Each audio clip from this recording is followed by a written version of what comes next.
Good evening, ladies and gentlemen. Good evening, good evening, good evening. Welcome to the Kiana Canada Show. I'm your host, Kiana Canada. And so I went ahead and I went and got like a books and checked out a book so I could actually evaluate this microphone. And I think that that's going to do the trick.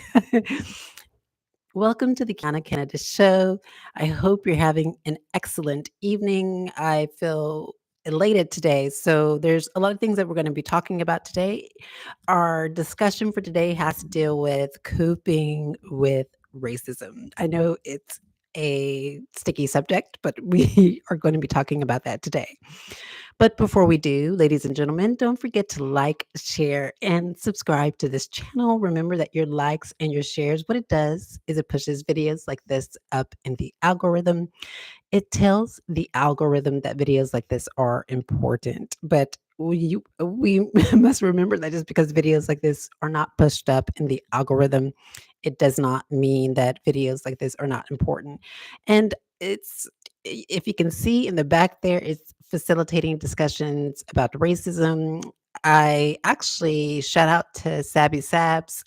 I got this idea from her where you're writing like a theme on a chalkboard or a whiteboard. And so, shout out to her because I see her doing that a lot.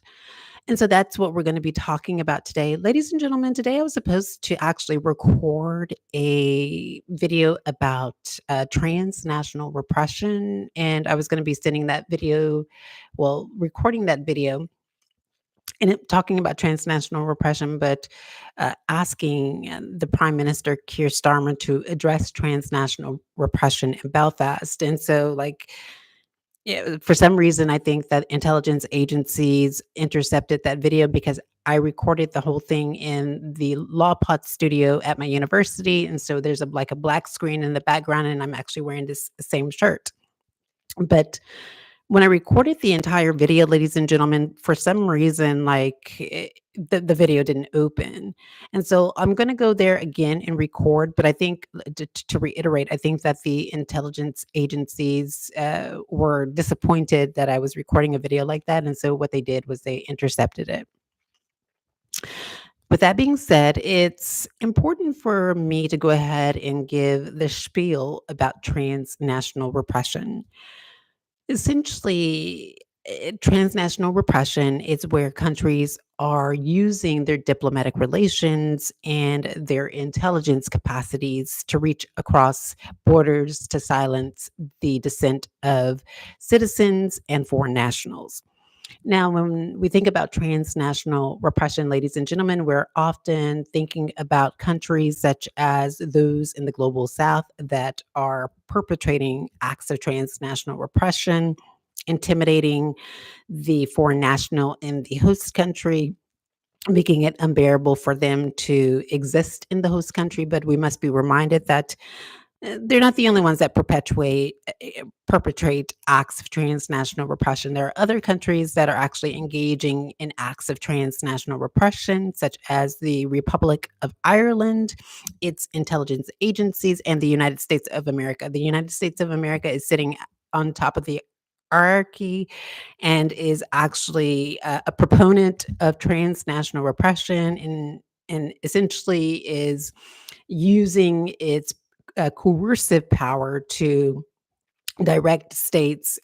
And if we are to be honest, it's not necessarily coercive, it's really referent power, um, persuading states to intimidate Black Americans when they speak out against racism.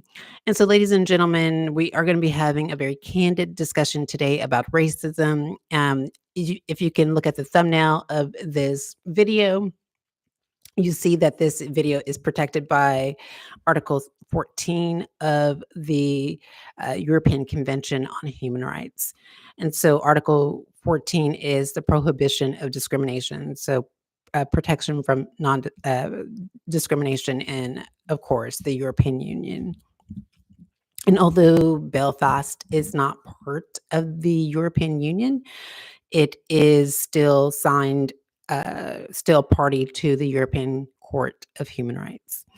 And so, with that said, ladies and gentlemen, today we are going to be having a candid discussion about racism And before we get into this discussion, I want to first start off by saying that I understand that racism can be a very uh, sticky topic or a hot button topic when to talk about. And um, just a moment.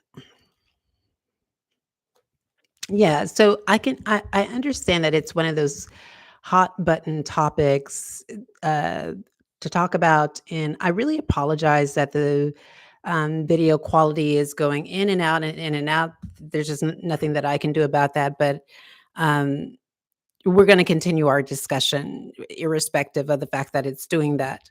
Um, so, with this discussion, ladies and gentlemen, I understand that racism it can be a very one of those hot button issues to talk about because essentially, when we are talking about racism, people get very emotional, and uh, not only do they get very emotional, but they often take it very personal. They think that if you are bringing up a topic about racism, that that has to do with them. And realistically, that's really not the case. So when people of color or Black Americans, specifically Black Americans or Black people, when they talk about acts of racism to a person that is non-Black, that does not necessarily mean that that Black person is talking about this non-Black that Black person is talking about a non-Black person. No, what it essentially means is the Black person is trusting you with their experience, but sometimes and there's evidence to back this up, and I will get into that. But sometimes when Black people talk about their experiences with racism, what often happens is that there is white people that think that, "Oh, well, you must be talking about me too." And no, so that's not the case. It's not an attack. So discussions and discourse on racism is not an attack on every white person. And I want to try and structure this video so, I'm cognizant that I haven't really prepared extensively, although I did prepare a little bit by doing some reading, but I haven't prepared extensively for this video. But I want to keep in mind that I do want to kind of keep a structure to it. So I'm going to try and do that um, with understanding the thumbnail. So the thumbnail is coping with racism. Is it possible to do that as a Black American who is being oppressed by uh, white supremacy? And we know that white supremacy is a not a new phenomenon, and it is prevalent in many states. It's a global phenomenon, of course, and people are often victimized by it, and the victimization really comes from people in power. Now, there is, of course, low-level victimization, such as vigilantism, and there's low-level victimization, such as, of course, when we're talking about hate crimes. But really, the victimization that is more insidious and harmful is the victimization that is coming from people in power. So, government officials, intelligence agencies, police officers, this is where there is true victimization and an exercise of legitimate white supremacy. With that being said, ladies and gentlemen, I also want to go into a discussion about whether or not it's possible for Black people to be racist. Now, during the discussion, the symposium that I attended at Queen's University Belfast, there was a group of people that I would perceive to be anti-racist, talking about anti-racism. And among the group, there was an American man who was, of course, a white American man, and he had some really interesting research, I must admit. and he attended this symposium and gave a lecture on anti-racism. And I think his racism specifically revolved around, immigration, etc. But when we were in a discussion that was not part of the symposium, so it was just kind of like sidebar discussion. One thing that he said was, well, everybody can be racist. And so I didn't respond to that because, of course, it wasn't that I was afraid to respond, or I felt like, I couldn't respond in the present climate, or that the context was not right. It's just that the reason why I didn't respond is, of course, we didn't really have enough time to actually go into a very intimate discussion and an educational discussion about whether or not Black people can be racist. Now, we're going to be doing that here, and then we're actually going to be going in deeply about racism. So, this is just my facilitating a discussion on racism. As you know, I am doing an LLM in international human rights law. And basically, what I'm looking at is how the systems and institutions are essentially acting and perpetrating racism across borders. And specifically, I'm looking at one demographic, which is Black Americans. And do they have the capacity to speak out against racism if they are in a foreign nation? And so, of course, as I'm conceptualizing this is just my creating a thought bubble right now with you and talking about what I plan to do. That's really not my research question, but this is what I want my career to be forged around, is that I am developing myself to know a lot about how systems, to reiterate, systems and institutions are treating Black Americans, not only domestically, but internationally.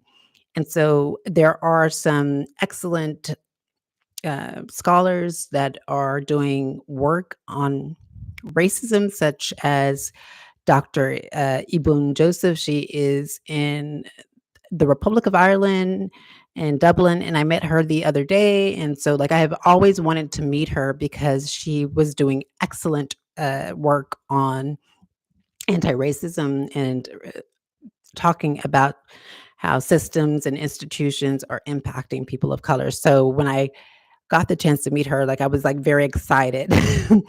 And so I finally got to meet Dr. Ibun Joseph, and I had an interesting conversation with her, and was very proud to meet her, and was very, proud that I was able to hear her, you know, talk, because she was part of the symposium. So, with that said, ladies and gentlemen, there are people that are creating careers around education and scholarship, and teaching people about and informing people about how racism is working, and how not to, I guess, engage in conversations about race, how to engage in conversations about race, etc. And to be honest, is there a perfect way to do that? And probably the answer to the question is no. But going back to whether or not Black people can be racist, because that was something that I was wanting to hit on before I talked about, of course, my meeting with Dr. Ibun Joseph, is that my opinion, it remains the same as so basically, I think I was in a conversation with a person that I believe to be the someone. I won't even bring that up. But I was in a conversation with somebody, and they asked me the question. And so my opinion remains the same. I am of the opinion that Black people cannot be racist, and I am going to explain why. So that this is going to kind of set the stage for this discussion. And this is I hope that when I explain this, you'll understand where I'm coming from. And this is not to be taken as an attack on white people. To reiterate, I'm not of the opinion that all white people are racist. I know a lot of white people in my life. I've met a lot of white people. I've actually had intimate relationships with white people and understand them deeply, had really deep discussions with white people. And so my position is not that all white people are racist, but do I think that intelligence agencies can put into circulation racist ideas and activities? The answer to that is yes. But why can't Black people be racist? Well, the answer to that question has to do with prejudice plus power. And I think that you understand this framework, and I'll try and link it in the description. But essentially, in order to be racist or d- to practice racism, you need to be able to have prejudice. There needs to be two components in place: prejudice plus power. Okay. And so without those two components in place, it's impossible for a person to actually practice racism. Now, what do I mean by that? So, for example, when we think about racism, I'm borrowing this from Francesca Ramsey, but when we think about racism, we often look to the very simplistic definition of racism that often comes out of a dictionary. But we need to actually, I guess, defer to sociologists because, of course, they study racism. They study how humans interact and how they behave. And so basically, racism is prejudice plus power. And so, what does that mean? If you have a prejudice against a person and you have the power, then you're able to perpetuate racism. And that is through institutions and systems. And so, do Black people have the capacity, specifically African Americans? Do they have, or Black Americans? Do Black Americans have the capability to do that? The answer is no. When you think about it, and I'll use myself as um, a case study here at Queen's University, Belfast. I complained to my university about what I believe to be intelligence agencies or people, IT persons with IT knowledge, getting into gaining unlawful access to my, um, I guess, to my devices, to the computers that I'm on, right? And so why do I think that is unlawful? Okay, at first I thought it was unlawful, but maybe this isn't unlawful. Maybe they do have permission to do that. So maybe I don't need to think about this in terms of its unlawfulness. I need to think of it in terms of there being a complicity, right? There being an agreement between the university and these intelligence agencies, and the university gave these intelligence agencies permission to get into my accounts and to cause this havoc. And so when I complain about this, what I believe to be a, a practice of institutional racism, because again, what makes it institutional? Well, we have a corporation or we have a company that is actually we have a company, a corporation that is staffed with uh, the people, probably a supervisor, and there's a supervisor with employees, and so there is an institution there, right? That is an institution, and then we have that institution perpetrating racism. So you have an institution with people in it that are able to put into practice racism. The question is, ladies and gentlemen, do I have an institution to be able to perpetrate racism? The answer to that is no, right? I mean, you may say, well, Kiana, you are in a university now and your professors and the academic staff there, they can help you with these ideas that you have if they are racist? And the answer to that is no, because I don't have any racist ideas.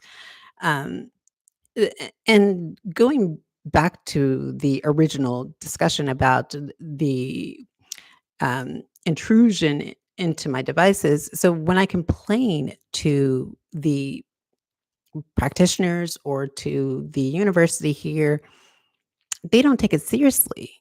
But remember in the video that I uploaded yesterday, ladies and gentlemen, I said that the university actually said that they wanted to talk to me. The head of school said that they wanted to talk to me because there was a complaint launched against me. So, ladies and gentlemen, do you see how there's a difference? There's a difference between the acts of intimidation and victimization that I'm experienced that is overlooked and that's not taken seriously. But these fictitious acts, again, like I don't even know who they're talking about. I don't like, I can't even think of anything that I've done to for there to be a complaint against me because I haven't been talking to much people. I've been really focusing on my studies. Ladies and gentlemen, I'm so caught up trying to read and learn and write my assignments that I don't have time to engage in an activity that would bring a complaint on me. And so remember in that video, I said, I'm not attending this meeting because, again, I didn't do anything. So why be, uh, summoned to a meeting where there is just this fictitious person claiming that I did something to them? And even if the person is real, the allegation is fictitious. And so I don't want to be a part of that. And so I didn't attend. But back to the discussion. No, black people can't be racist because look, I don't have an institution and I don't have political power or referent power or coercive power or legitimate power or reward power or expert power. I don't have any of these powers that would put me in a position to where I can actually practice any kind of racism. Again, another example, ladies and gentlemen, is when I was here in Northern Ireland and I went to the Phoenix Law and sought their advice for a human rights claim and wanted them to take on my case. And when I entered the building, I had an appointment because I had set an appointment earlier. And when I entered the lobby area, the person told me that they couldn't take my case. And this was without actually engaging in a discussion and understanding the facts. So they knew the peripheral facts. So like I just gave them like a tidbit of what I wanted their representation for, but didn't go into detail about my experiences and why this was a human rights violation. And remember, there's videos, and I'll try and link those videos in the description. But what happened in that situation was there was I guess, a partner of that firm who approached me very quickly and uh, was telling me to leave the firm. And ladies and gentlemen, I didn't really know who he was at the time. So when he approached me, I was like, "Who is this man?" Like he just entered into the firm, and so I was just thinking, like, "Who is him coming to me, or who is he coming to me?" And he's telling me to leave. Like, does he work here? Like I've never seen him before. I'm new to Belfast. Who is this man? And so he was telling me to leave. He was telling me to leave, and I was like, I need for this firm to represent my case. Who are you? And again, you watch the video, the things escalated with this man saying that I assaulted a person who I didn't assault. I was recording the entire thing like I always do. And so when I was recording this particular situation, like I said, I recorded the entire situation, and when I went downstairs, the police were downstairs because they had called the police, and the PSNI, they put me in handcuffs because this man said that I had assaulted the receptionist. And I was like, "No, I didn't." Like, I have it all on video recording. I didn't touch her. I didn't threaten her. I didn't yell at her. I didn't, make any threatening moves to her. I didn't say that I was going to do it. The allegation is false, but do you see, ladies and gentlemen, how my word didn't mean anything? I didn't have that institution, which is the PSNI. So let's look at that as an institution. There is a police station with police officers in it. And so I didn't have that institution to back me up to say that my feelings were okay, like they did that solicitor or that barrister or whatever he is. I think he's a solicitor. And so in that situation, even when I said, "Look, I have the whole thing on camera," he didn't take my word for it. And keep in mind that during that situation, I was recording the entire time, and so was, I think, the receptionist. She started recording because I was recording.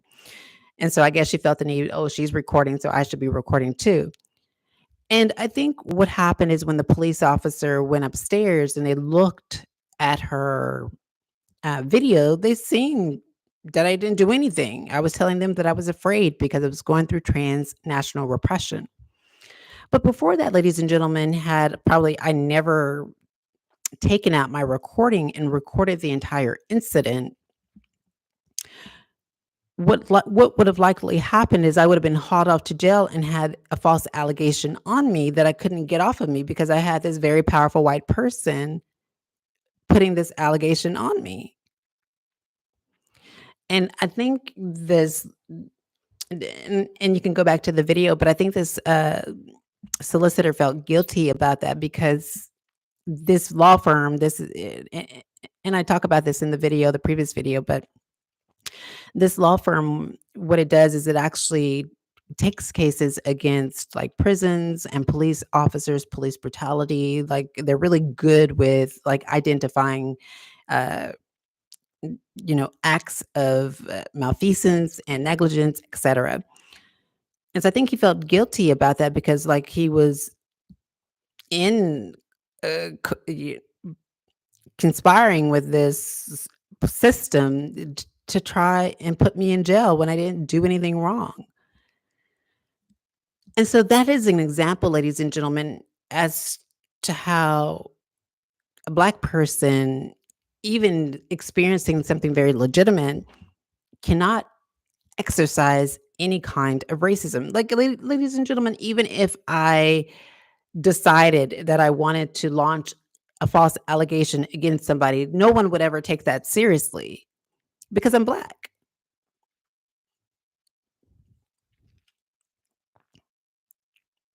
No one would ever take anything seriously that w- when you're Black, you're saying that something happened to you.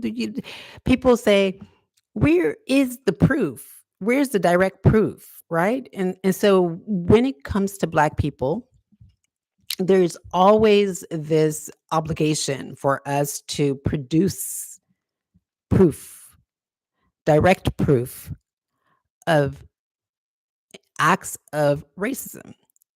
And ladies and gentlemen, that is not and when people say that, that really that really get under my skin, okay? It gets under my skin because they don't understand how evidence works. Evidence is very broad. It's not just direct evidence. Okay?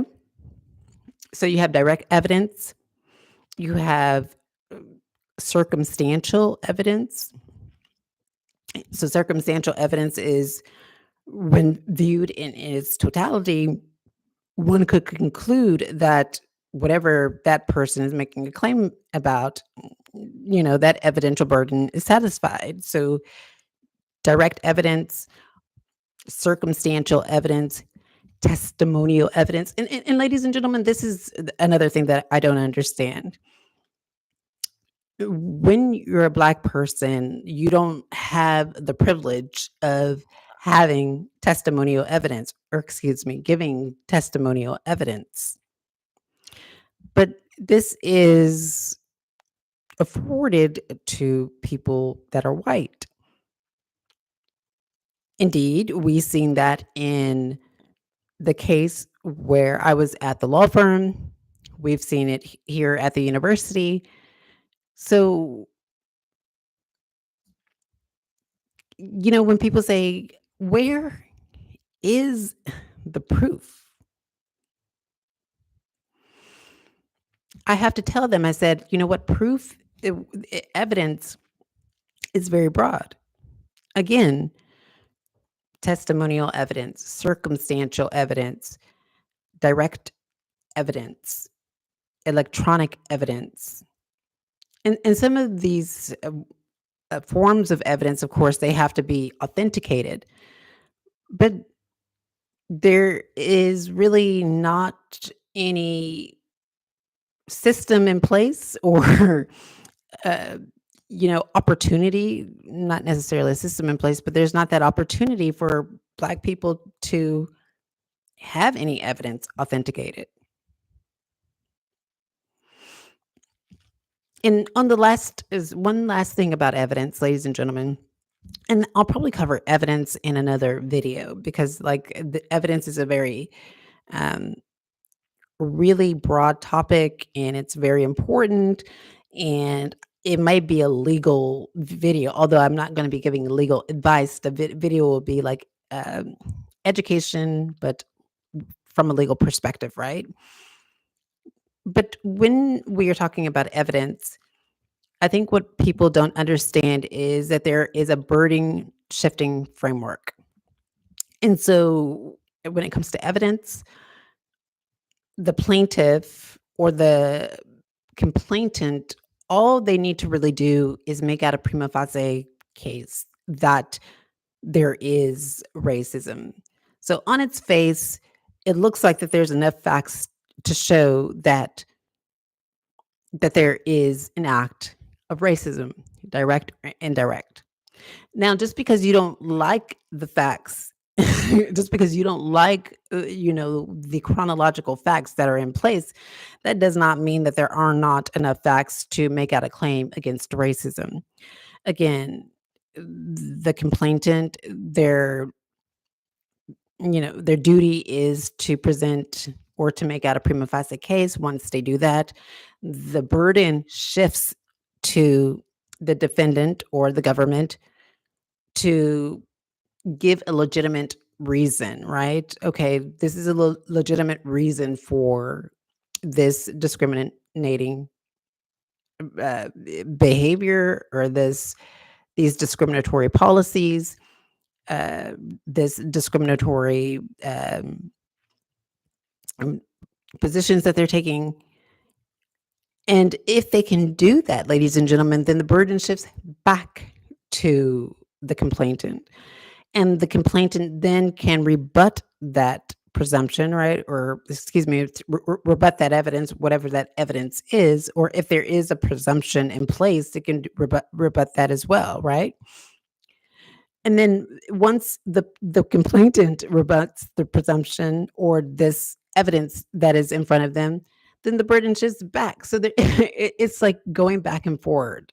And so what I think that just to, conclude this area on evidence is what I think people don't really understand is that the burden is not stopping at the plaintiff, where the plaintiff or the complainant has to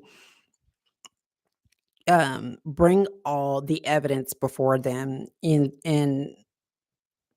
show the world that, okay, this is all the evidence. And I'll give an example, ladies and gentlemen, because I often give this example because I think it really um, encapsulates what this is really all about. So for example, let's say for instance that someone breaks inside your home. You're not home, you're away, you come home and you realize that your door is broken and someone has entered your home and taken your belongings, right?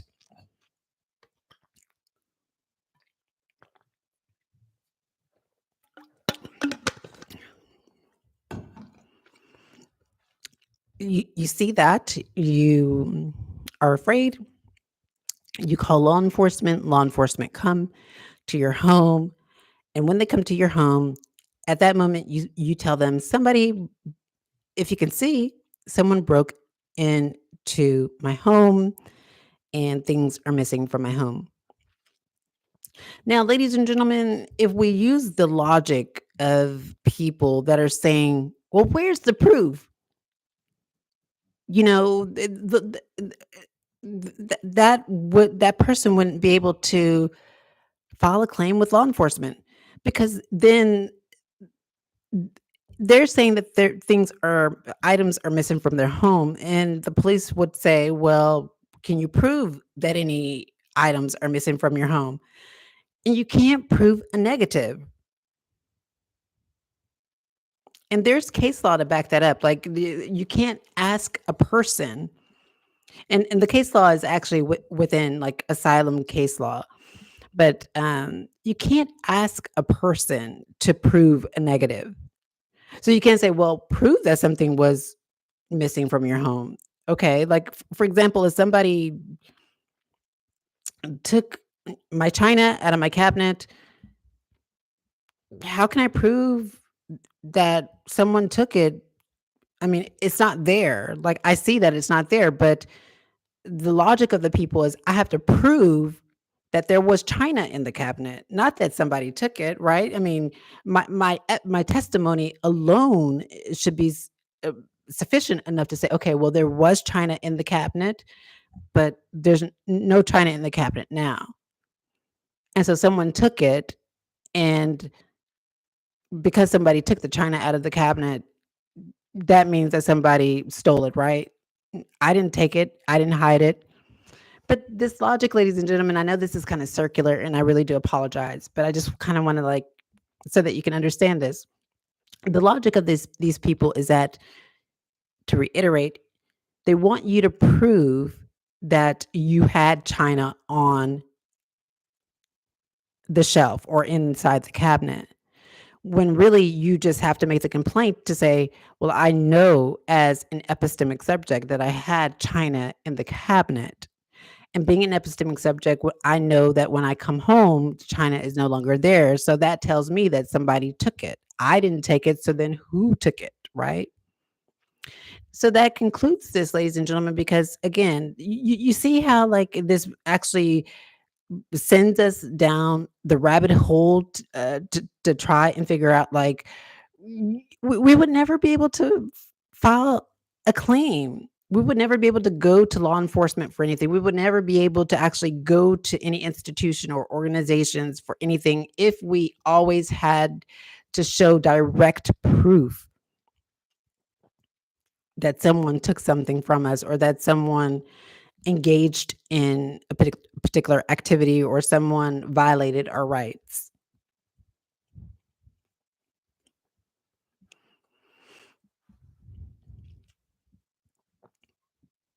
And so again, when we're talking about evidence, there's circumstantial evidence. I have testimony, like for example, there was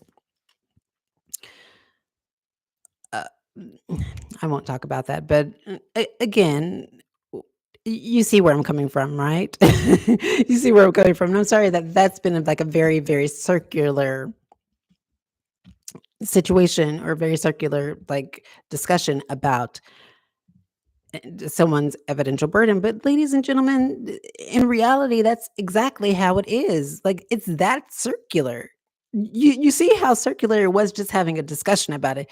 It's that circular when people are telling you that you need to on the right there on the onset that you need to say that you need to provide a multitude of evidence.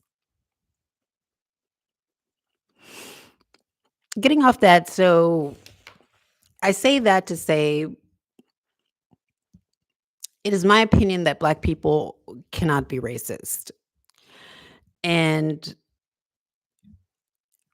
what am I basing that on? So I'll give you an example outside of like the evidential burden. I had a discussion with my sister the other night, and I was talking about these intelligence agencies. And I was like, there's an evil white person that is, causing all of this turmoil or trying to cause this turmoil in my life. And so when I said that there's an evil white person that was doing that, that wasn't racist because, okay, I described the person as what they are. I'm describing who they are. It's a white person. And I'm talking about their activities. So their activities are evil. So I don't have any racial animus against their skin color. I'm not saying like that there is hatred. I don't hate the person because they're white. And the frustration that is coming from that encounter is not because the person is white. It's because of the person's activities. And so there is no room for me to be racist or to exercise any kind of racism. I don't have the power to do that. There's like even by me saying that there is an evil white person in an intelligence agency, that doesn't have power. We don't see the university or we don't see groups of people coming together and saying, Kiana said that there's an evil white person. So like we need to do this. We need to do A, B, C, and D, E, F, G. No. So you can see like my words don't have any power.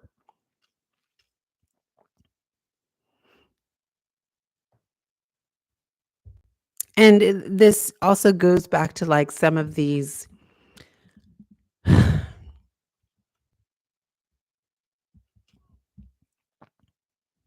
prejudice plus power.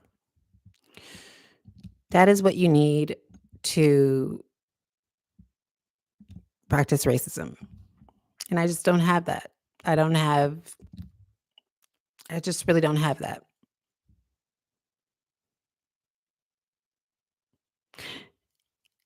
Have you seen that movie, like Dear White People, where she said black people can't be racist because racism? What did she say? I think she said like it presupposes that there's something to benefit. Let me see if I can bring that up.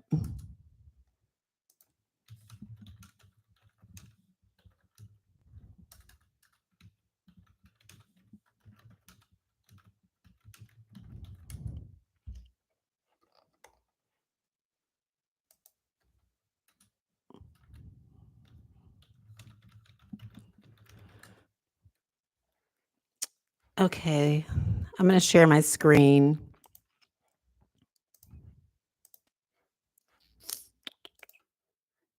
Okay, let's see. The role of counterculture is to wake up the mainstream. I have furniture in you. Counterculture? Is that what you think this is?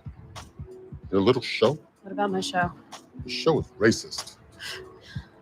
Black people can't be racist. Prejudice, yes, but not racist. Racism describes a system advantage based on race. Black people can't be racist since we don't stand to benefit from such a system. Okay, she said racism presupposes a system based on what did she say again? All right, let's listen to that. Since we don't stand, yes, but not racist. Racism describes a system advantage based on race. Racism describes a system of advantage based on race. Black people can't be racist because we don't stand to benefit from such a system. That's true. Like, again, I can't go to PSNI and launch a complaint with them and have them investigate that complaint. I can't go to the people here at the university and make a complaint about racialized cyber hacking and have them investigate that and take it seriously. So black people can't be racist. We just can't. Like, let's listen to that again.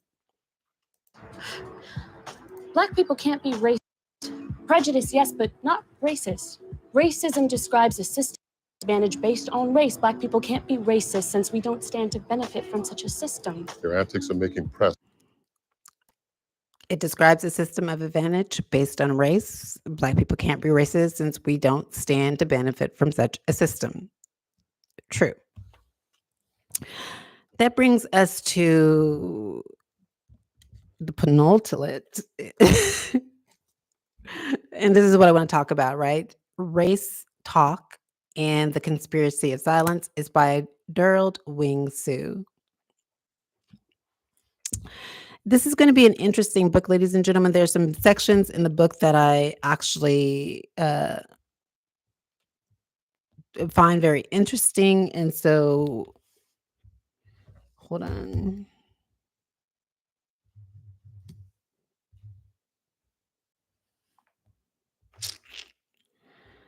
Just a moment.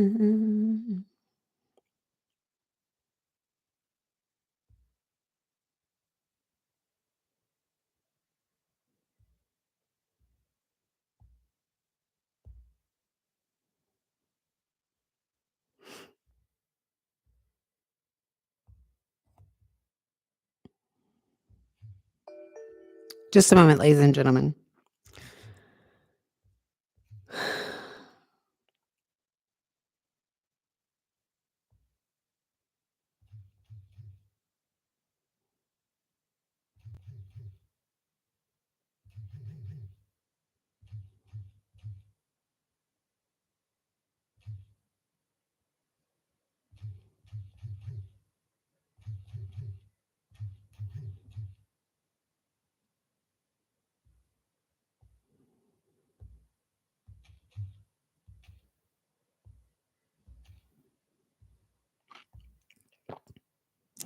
Is it just a moment?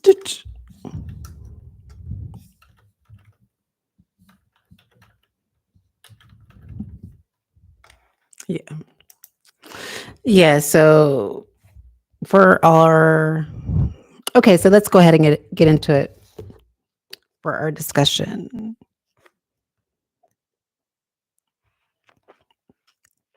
And so, ladies and gentlemen, I checked out this book. It's called Race Talk. So for our penultimate discussion, it's called Race Talk and the Conspiracy of Silence.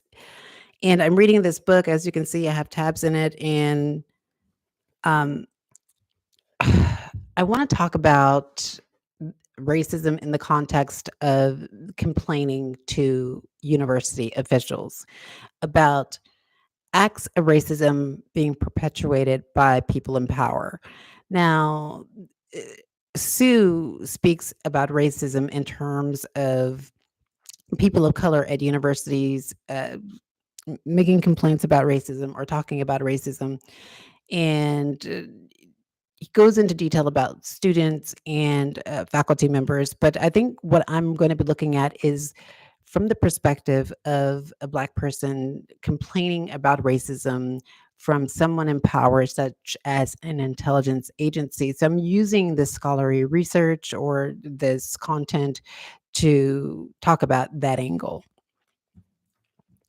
And so, and this helps us understand more about racism, and it's just not my voice, right? We have a voice from somebody who is actually an expert on it. And right now, of course, like I'm building myself to up to be an expert, but of course, you don't have to take my word for it. Here is someone else saying it. So,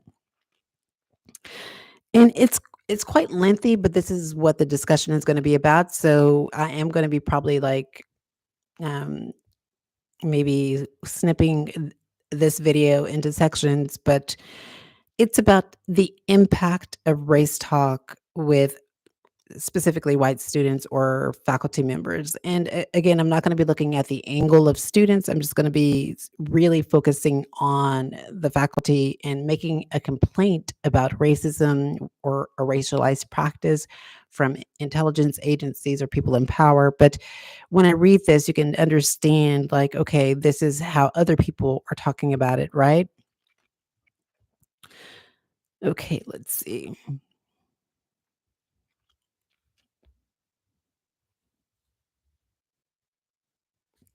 So, one of our major findings from our studies on faculty was their inability to clearly identify and deconstruct racial microaggressions. So, basically, Sue looked at a study, or excuse me, perform actually did a study about um, I guess, racial microaggressions within classroom settings. And of what his research found was that students and faculty members were unable to actually deconstruct those microaggressions. They seemed oblivious to offensive microaggressive conduct in themselves and others, although they could sense the tension in the classroom and knew something was wrong. Now, I'm not arguing that there is any microaggressions in my classroom. I'm not arguing that. I'm not in this specific segment right here, ladies and gentlemen. I'm specifically talking about complaining to university officials about racialized practice from people in power, which in essence, if a person is operating behind a camera, that is a type of microaggression because sometimes people, it's imperceptible to people, right? And so Sue goes on to say, unlike people of color who could readily name and identify the offensive behavior, the white respondents have great difficulty recognizing them. This was true for white students and white professors, although the latter felt greater responsibility for pursuing and clarifying a topic. So, in this study, this was about to reiterate microaggressions within a classroom, and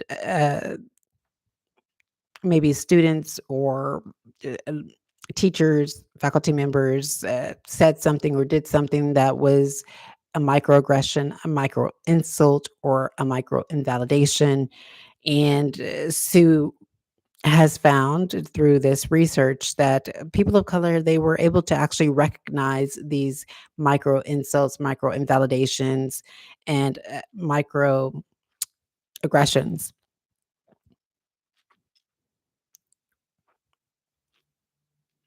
And so Sue goes on to say, our studies indicate a number of different ways in which race talk is discouraged. And so he's looking at it from the perspective of a classroom setting, and he states that is discouraged by remaining silent and refusing to participate. By diverting the conversation to a safer topic, by diluting and dismissing the importance of the topic, instituting restrictive rules for how the dialogue should take place, speaking about race from a global perspective or as a bystander and not an active participant, and or tabling the discussion. And so let's look at that in terms of how I tried to talk about this racialized transnational repression at the university. Remaining silent and refusing to participate. So once I brought up this topic about transnational repression here at University of Belfast, I didn't get anyone to actually engage in a discussion about it. And 98% of people, majority faculty members, have remained silent. The only reception that, the positive reception that I got about this being an offensive practice was from the student body, because the student body understands that this practice can be very harmful. And so, B, diverting the conversation to a safer topic. So, oftentimes when I talked about transnational repression, someone immediately changed the topic to something completely different. Diluting or dismissing the importance of the topic. Again, when I talked about transnational repression, the importance of the topic was diluted, where people, the importance of the topic, sorry, the importance of the topic was diluted, where the participants or the faculty members, they decided, we don't want to talk about this. It's not important to talk about. And instituting restrictive rules for how the dialogue should take place. So, for example, here at the university, what I did was I put a For example, I wanted to hold an information session about transnational repression. And what happened, ladies and gentlemen, was essentially what happened was there was a notice that was put on the bulletin board, excuse me, a notice that I put on the bulletin board about the information session, but they took the notice down and they said that I couldn't have the discussion, which is odd to me because I'm seeing people, students have discussions about their research and about the things that they're working on all the time. And then speaking about race from a global perspective or as a bystander, not an active participant. So oftentimes when we talk about race, and I've noticed that as well, is that when we're talking about race, we're talking about it here from what's happening in the US or Trump and what Trump is doing, but we're not really talking about what's happening here. Or we're talking about racism from like the far right, but we're not talking about it from that's on the left as well, you know? And so that is one of the problems that I have about it. But remember, we were talking about institutional racism, right?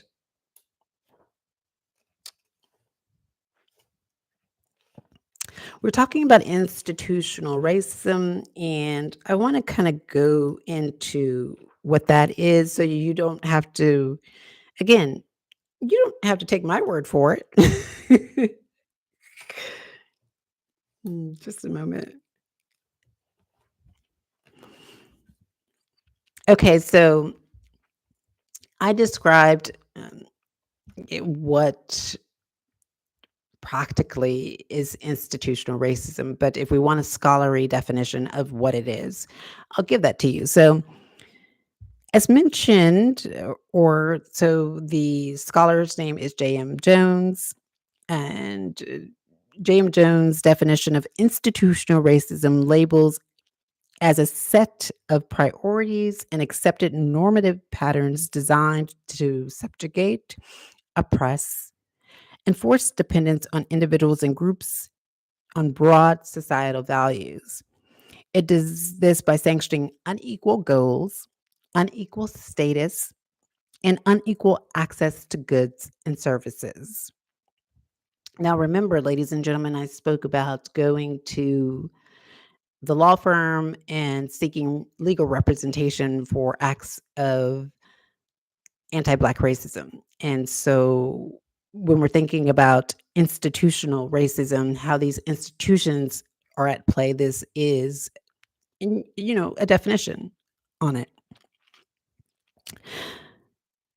It prescribes lesser roles for people of color and sanctions them through selective enforcement of laws, blocking economic opportunities and outcomes, and the imposition of compliance through assimilation and acculturation.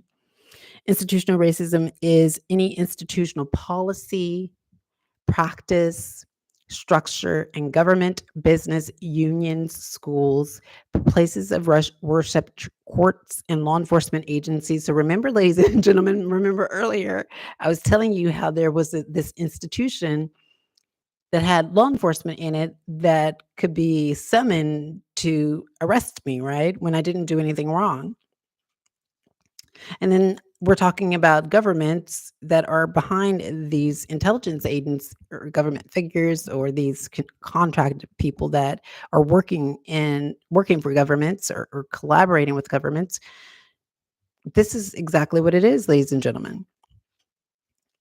So that unfairly subordinates persons of color while allowing whites to profit from such actions. Examples include housing patterns, segregated schools, discriminatory employment, promotion policies, racial profiling, inequities in healthcare, segregated churches, in educational curricula that ignore, distort the history of minorities. So this is just Sue talking about what or describing and defining institutional racism. And I thought that definition really encapsulates, right? It really captures exactly what institutional racism is and why it's really difficult for a person that is Black to call on these institutions to carry out any kind of racialized practice. And so, how do we cope with this racism, right? Like, can we cope with it? Like, is it possible? Well, Sue says that it is. And Sue says, in the face of oppression and adversity, people of color have developed a heightened sense of observation and awareness that allows them to notice and recognize aspects of threat and danger posed by them. So, excuse me, threats and danger posed by the environment and specifically by, again, the dominant society. It is often stated that people of color and other oppressed and marginalized groups possess an uh, exceptional clarity of vision and truth that is discomforting to those who are most empowered, right? And so there's another author that coined the term perspicacity. And this is what refers to the power of accurate perception. It allows the person to see beyond the obvious, to read between the lines, to not be easily fooled, and to intuitively understand the motives, intent, and the meaning of others. Perspicacity. So just think about that, ladies and gentlemen. To be, it's a form of perceptiveness, isn't it? And you understand exactly what's going on around you. So in the video, ladies and gentlemen, where I was talking about, um, I spoke to this Black man who said that he was experiencing racism and that they were telling him, so he had been here since 1997 and he had made a complaint about racism and was told that it was a figment of his imagination. And this is really inconsistent, right, with being able to be perceptive about understanding your environment and microaggressions, micro invalidations. And so, again, I think the author is building on something here when they talk about perspicacity. I mean, we've all heard that term, but of course, that author coined it in, I think his name is Sternberg. He coined it in 1990. And so, of course, it's where there is an accurate perception. It allows a person to reiterate, to see beyond, and to read between the lines of these racialized practices. And so, when we're talking about coping with racism, essentially, ladies and gentlemen, our survival, what it does, is it depends on how accurately we are able to discern the truth as it relates to the thoughts and actions of the dominant society. So, for our survival, um, essentially, we're attuned to the motives, attitudes, and sometimes, not all the time, but sometimes the unintentional bias of those in the dominant society. And going on further, that people of color must rely heavily. So this is going back to like our intuition, right? So intuitionism. People of color must rely heavily on their intuition, intuitively, and experiential reality to discern the truth about the people they encounter. As indicated earlier, their ability to accurately read nonverbal communication and discern the truth is also a strength developed in the knowledge that nonverbal behaviors are least under conscious, or excuse me, yes, are at least under conscious control and more likely to reveal where others are coming from.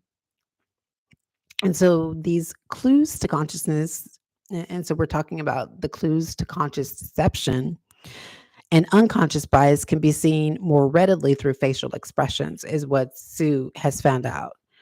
And I think that that's pretty accurate. I think that that's very accurate.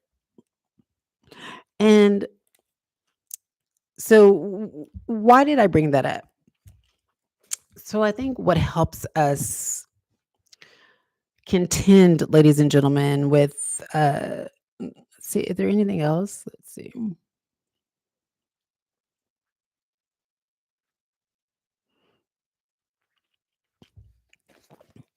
I think there's something else. Okay. Okay, so yeah.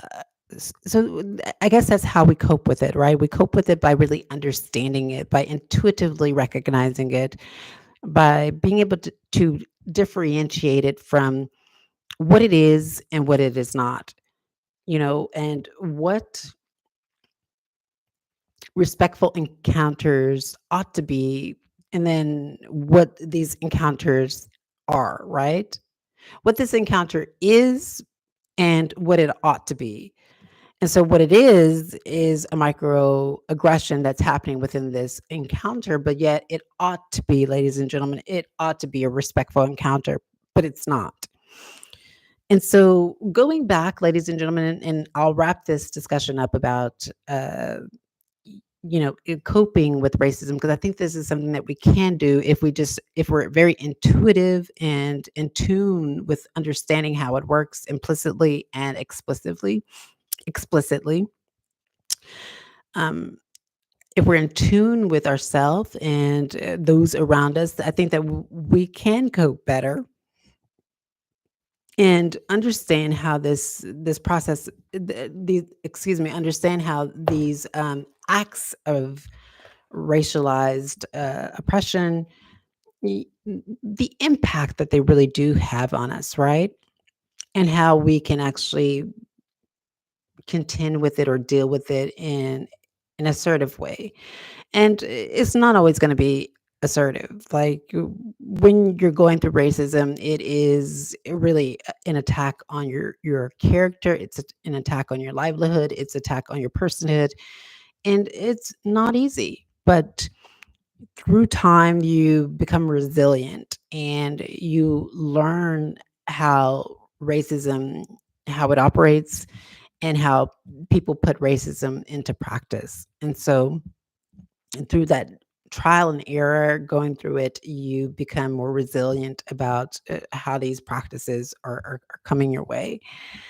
And I think it's important to have these discussions on racism. I think it's important for us to talk about it. And of course, this discussion was not very fluid because, again, I just prepared within, I guess, 10 or 20 minutes before coming to the university and talking about this, because I had just read, this book, parts of this book, and I was like, oh, this is very interesting to like these stories that I'm hearing, these legitimate accounts and testimonials about their experiences of racism and then things that I've gone through. So I want to talk about this last point. Remember, I was saying about, when I talk about racism, or, sometimes that there's an interpretation that people think, or when Black people talk about racism, there's an interpretation from the dominant society that we're talking about all people in the dominant society, or we're talking about all white people, and that's not true. And again, you don't have to take my word for it. So Sue says, when people of color talk about racism, people in the dominant society seem to interpret statements as a personal accusation, and rather than reach out to understand the content, respond in a defensive and protective posture. And so when you give an account about racism, often what happens is that there is a person that thinks that that discussion is about them. And it's really not about them, ladies and gentlemen. It's about these intelligence agencies that are putting into circulation this racist behavior. And so, in many cases, even statements of racial facts, statistics, as definitions of racism, disparities in income, in education, segregation of neighborhoods, hate crime figures, and so forth, arouse defensiveness in many people that are white. Whites who feel attacked may engage in behaviors or argumentative ploys that present denials and counterpoints because they feel the racial dialogue as a win-lose proposition. Ladies and gentlemen, what have I been telling you is that for people in the dominant society, again, there needs to be a disclaimer. This is not all white people. But for people in the dominant society, especially these intelligence agencies that are putting into circulation this transnational repression, this is a win lose situation for them. But I am very confused as why they feel that this is a competition that they must win. I mean, obviously, there is a power differential. So, for example, ladies and gentlemen, what this competition is like, it is like having a race, right? So, you have somebody in a Ferrari, which is the dominant society, and then you have me with no car. And then the dominant society is saying, let's race to the finish line. And so they're in their Ferrari, and this is maybe like 50 miles, right? So we have the dominant society that is in the Ferrari, and then you have me without any Ferrari. So I have to run to the finish line without any vehicle to get there, and the dominant society has a Ferrari to get there. That's exactly how this is for the dominant society. It's a win-lose situation, right? Like they look at it in terms of that. And there is an unlevel playing field often. So in that example, like, okay, the level excuse me, the playing field is unleveled. So of course that person that's in the Ferrari is going to win the race because you're in the Ferrari and I don't have a vehicle to get there and, and, and to complete this race. All I have are my two legs and my 2 feet. Or, excuse me, my two legs and then my feet. But when we're talking about the dominant society, okay, what you have is you have a very fast vehicle that has a very strong engine that is taking you across this, right? That's helping you finish this race. And so I want you to think about it in terms of that, ladies and gentlemen, how really the race that this competition is really not a competition at all. It's really an unfair circumstance that Black people are often in when you're dealing with the dominant society. Now, the dominant society has the opportunity to really get out of that Ferrari and compete in this competition, whether that is a competition or the marketplace of ideas, to compete in it fairly, right? To level the playing field. But they would never do that because for them, it's always cheat, cheat, cheat, cheat, cheat to get to where they need to be. And a way of cheating is to launch that you're cheating. But let's think about it, ladies and gentlemen. How are you cheating if you don't have a vehicle to get to where you need to be at the end of the finish line? But they have that. So you can kind of see like it's this deceptiveness of th- this clouded deception that they're putting over you, that they want to make you believe that somehow you're cheating because you are participating in the race with your two legs, and that somehow they're doing it legitimately because they're in a Ferrari. Do you see the cognitive dissonance here about that, ladies and gentlemen? So that's just kind of an example about the unlevel playing field that Black people are often in when you're dealing with the dominant society. It's never a level playing field at all. And when I'm talking about these intelligence agencies, it's not a level playing field whatsoever. These intelligence agencies, they co-opt this university. So you co-opt the university, you co-opt solicitors who can represent people that have experienced a human rights violation. You co-opt the courts by telling the courts not to hear the case.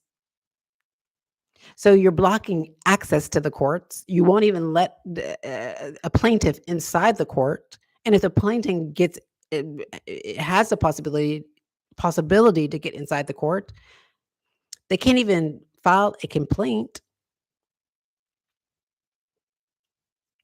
So you can kind of see, ladies and gentlemen, that we have these systems in place, right? Where the playing field is not level whatsoever.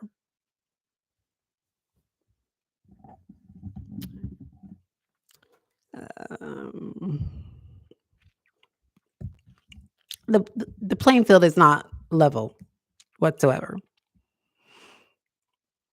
To reiterate, you have these intelligence agencies that have co-opted the university here, Queen's University Belfast, have co-opted police departments,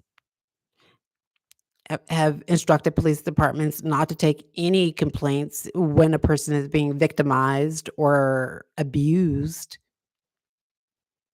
or their rights are being violated. So police departments are barred from even hearing the complaint. You can be beat up on the street, and these intelligence agencies are saying, no, don't investigate that. Even if you see it, you see that the person is beat up, don't investigate it. They co-opt these law firms here. So if you want to try and